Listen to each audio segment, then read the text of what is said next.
हरे कृष्णा। अंततः महाराज और पुष्कल का युद्ध आरंभ हो गया। पुष्कल ने राजा के महान वक्षस्थल को, जो किवाड़ों के समान विस्तृत था, निशाना बनाया और अग्नि के समान तेजस्वी और तीक्ष्ण बाण छोड़ा। किंतु राजा ने अपने बाण से पुष्कल के उस बाण को 2 टुकड़े कर डाले। उनमें से एक टुकड़ा तो भूमंडल पर प्रकाशित हुआ, पृथ्वी पर गिरा, और दूसरा राजा के रथ पर गिरा। तब पुष्कल ने अपना मात्र भक्ति जनित पुण्य अर्पण करके दूसरा बाण चलाया, किंतु राजा ने अपने महान बाण से उसे काट दिया। उससे पुष्कल के मन को बहुत खेद हुआ। वे सोचने लगे अब क्या करना चाहिए। इतने में उन्हें एक उपाय सूझ गया। वे श्रेष्ठ अस्त्रों के ज्ञाता तो थे ही, अपनी पीड़ा दूर करने वाले श्री रघुनाथ जी का उन्होंने मन ही मन स्मरण किया और तीसरा बाण छोड़ दिया। वह बाण सर्प के समान विषैला, सूर्य के समान प्रज्वलित था। उसने राजा की छाती में चोट पहुंचाकर उन्हें मूर्छित कर दिया। राजा के मूर्छित होते ही उनकी सारी सेना हाहाकार मचाती हुई भाग चली और पुष्कल विजय हुए। शेष जी कहते हैं, मुने हनुमान जी ने वीर सिंह के पास जाकर कहा, वीरवर ठहरो, कहाँ जाते हो? मैं एक ही क्षण में तुम्हें परास्त करता हूँ। वानर के मुख से ऐसी बड़ी चढ़ी बातें सुनकर वीर सिंह क्रोध से भर गए और मेघ के समान गंभीर ध्वनि करने वाले धनुष को खींचकर तीक्ष्ण बाणों की वर्षा करने लगे।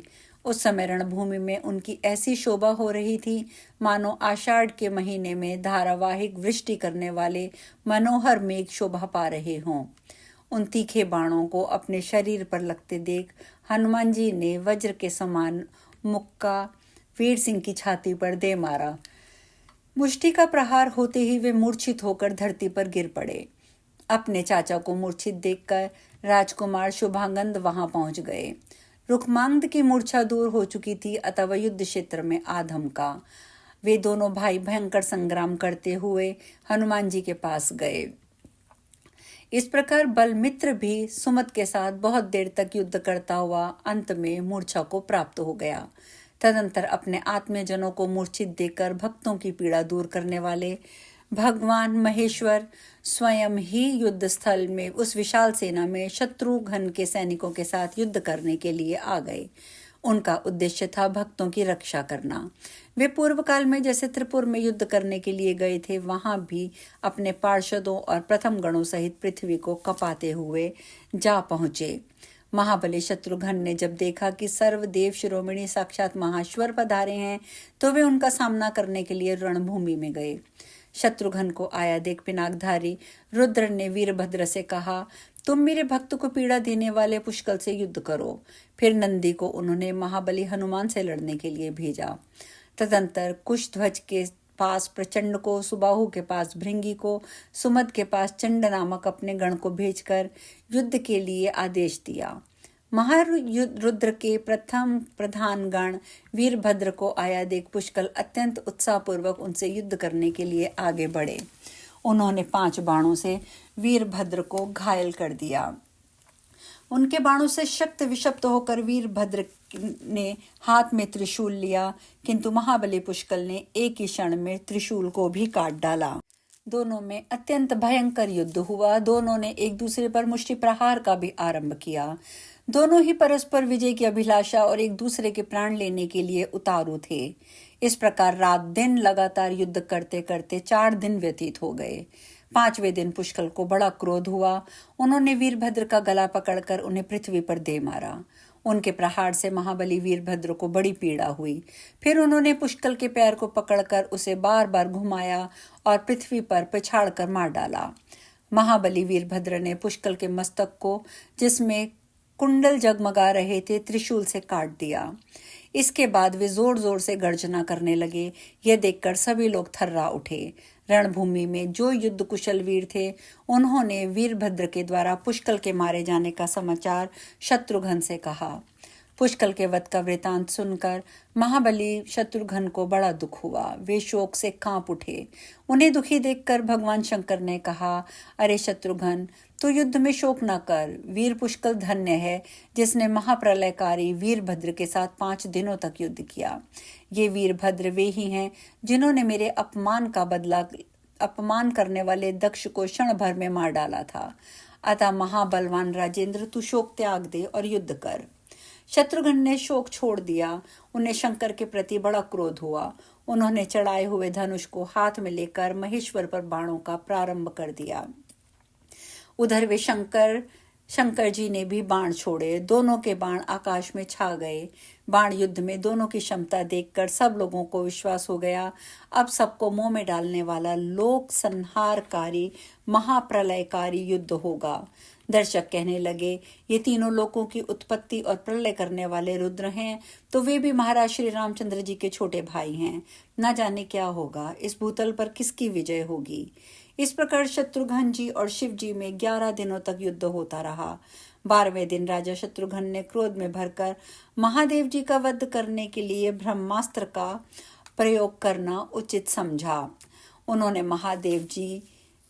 किंतु महादेव जी ने उस महान अस्त्र को हंसते हंसते पी लिया। इससे शत्रुघ्न को बड़ा आश्चर्य हुआ। वे सोचने लगे, अब क्या करना चाहिए।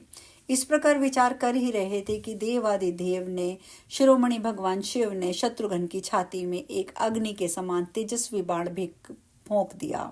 उससे मूर्छित होकर शत्रुघ्न रणभूमि में गिर पड़े। उस समय योद्धाओं से भरी हुई उनकी सारी सेना में हाहाकार मच गया। शत्रुघ्न को बाणों से पीड़ित और मूर्छित होते देख हनुमान जी ने पुष्कल के शरीर को रथ पर सुला दिया और सेवकों को उसकी रक्षा में तैनात करके स्वयं शिव से युद्ध करने के लिए आए। हनुमान जी श्री रामचंद्र जी का स्मरण करके अपने पक्ष के योद्धाओं का हर्ष बढ़ाते हुए रोष के मारे अपनी पूंछ को जोर जोर से हिला रहे थे। युद्ध के मुहाने पर रुद्र के समीप पहुंचकर महावीर हनुमान जी ने देवादिदेव महादेव जी का वध करने की इच्छा से कहा, रुद्र, तुम राम भक्त का वध करने के लिए उद्यत होकर धर्म के प्रतिकूल आचरण कर रहे हो, इसलिए तुम्हें दंड देना चाहता हूँ। मैंने पूर्व काल में वैदिक ऋषियों के मुंह से अनेकों बार सुना है कि पिनाकधारी रुद्र सदा ही श्री रघुनाथ जी के चरणों का स्मरण करते रहते हैं, किंतु वे सभी बातें आज मुझे झूठी साबित होती दिखती हैं, क्योंकि तुमने राम भक्त शत्रुघ्न के साथ युद्ध किया है। हनुमान जी का ऐसा कहने पर महेश्वर बोले, कपिश्रेष्ठ, तुम वीरों में प्रधान और धन्य हो। तुमने जो कुछ कहा है वह सत्य है। देव दानव वंदित ये भगवान श्री रामचंद्र जी वास्तव में मेरे स्वामी हैं, किंतु मेरा भक्त वीरमणि उनके अश्व को लेकर आया है और उस अश्व के रक्षक शत्रुघ्न हैं, जो शत्रु वीरों का दमन करने वाले हैं, इसीलिए इसके ऊपर चढ़ आए हैं। इस अवस्था में मैं वीरमणि की भक्ति के वशीभूत होकर उसकी रक्षा के लिए आया हूँ, क्योंकि भक्त अपना ही स्वरूप होता है, अतः किस तरह भी संभव हो उसकी रक्षा करनी चाहिए, वही मर्यादा है। चंडीपति भगवान शंकर के ऐसा कहने पर हनुमान जी बहुत कुपित हुए। उन्होंने तुरंत एक बहुत बड़ी विशाल सी शिला लेकर उनके रथ पर दे मारी। शिला का आघात पाकर महादेव जी का रथ, घोड़े, सारथी, ध्वज, पताका सब चूर चूर हो गया। शिव जी को रथहीन होते देख नंदी दौड़े हुए आए और बोले, भगवान, मेरी पीठ पर सवार हो जाइए। भूतनाथ को वृषभ पर आरूढ़ देख हनुमान जी का क्रोध और भी बढ़ गया। उन्होंने शाल का वृक्ष उखाड़कर बड़े वेग से उनकी छाती पर दे मारा। उसकी चोट खाकर भगवान भूतनाथ ने एक तीखा शूल हाथ में लिया, जिसकी 3 शाखाएं थी और अग्नि की ज्वाला की भांति ज्वालायमान हो रहा था। अग्नितुल्य तेजस्वी उस महान शूल को उन्होंने अपनी ओर आते देख हनुमान जी ने वेग पूर्वक उसे हाथ में पकड़ लिया और क्षण भर में तिल तिल करके उसे तोड़ डाला। कपिश्रेष्ठ हनुमान जी ने जब वेग के साथ त्रिशूल के टुकड़े टुकड़े कर डाले, तब भगवान शिव ने तुरंत ही अपनी शक्ति हाथ में ले ली और जो लोहे की बनी थी। शिव की चलाई हुई वह शक्ति बुद्धिमान हनुमान जी की छाती में जा लगी, जिससे वे विकल हो गए। फिर एक ही क्षण पर उस पीड़ा को सहकर उन्होंने एक विशाल वृक्ष उखाड़कर महादेव जी पर फेंक दिया। उस भयंकर युद्ध में शिव जी को अत्यंत व्याकुल कर दिया।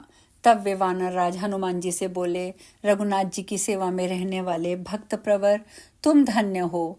आज तुमने महान पराक्रम कर दिखाया है, इससे मुझे बड़ा संतोष हुआ है।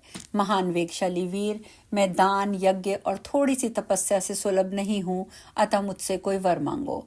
भगवान शिव संतुष्ट होकर जब ऐसी बातें कहने लगे तो हनुमान जी ने हंसकर निर्भय वाणी में कहा, महेश्वर, श्री रघुनाथ जी के प्रसाद से अब मुझे सब कुछ प्राप्त हो चुका है, तथापि आप मेरे युद्ध से संतुष्ट हैं, इसीलिए मैं आपसे वर मांगता हूँ। हमारे पक्ष के ये वीर पुष्कल युद्ध में मारे जाकर पृथ्वी पर पड़े हैं।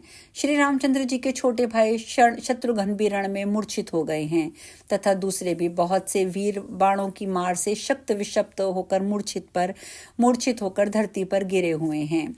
इन सब की आपके गणों के साथ रक्षा कीजिए। इनके शरीर का खंड खंड ना हो, इस बात की चेष्टा कीजिए। मैं अभी द्रोणगिरी को लेने जा रहा हूँ।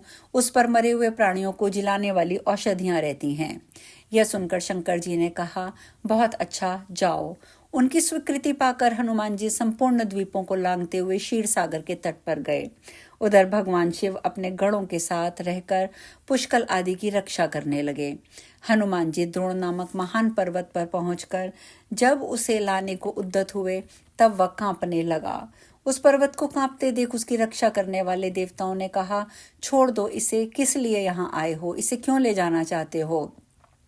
उनकी बातें सुनकर हनुमान जी बोले, देवताओं, राजा वीरमणि के नगर में जो संग्राम हो रहा है उसमें रुद्र के द्वारा हमारे पक्ष को बहुत से योद्धा मारे गए हैं। उन्हीं को जीवित करने के लिए मैं ये द्रोण पर्वत लेकर जाऊंगा। जो लोग अपने बल और पराक्रम के घमंड में आकर इसे रोकेंगे, उन्हें एक ही क्षण में मैं यमराज के घर भेज दूंगा। अतः तुम लोग मुझे समूचा द्रोण पर्वत अथवा वह औषध दे दो, जिससे मैं रणभूमि में मरे हुए वीरों को जीवन दान कर सकूं। पवन कुमार के ये वचन सुनकर सबने उन्हें प्रणाम किया और संजीवनी नामक औषधि उन्हें दे दी। हनुमान जी औषधि लेकर युद्ध भूमि में आए। उन्हें आया देख समस्त वैरी भी साधु साधु करके उनकी प्रशंसा करने लगे और सबने उन्हें एक अद्भुत शक्तिशाली वीर माना। हनुमान जी बड़ी प्रसन्नता के साथ मरे हुए वीर पुष्कल के पास गए और महापुरुषों की भी आदरणीय मंत्रीवर सुमति को बुलाकर बोले, आज मैं युद्ध में मरे हुए संपूर्ण वीरों को जिलाऊंगा। आज हम कथा में यहीं विश्राम लेंगे। हरे कृष्णा।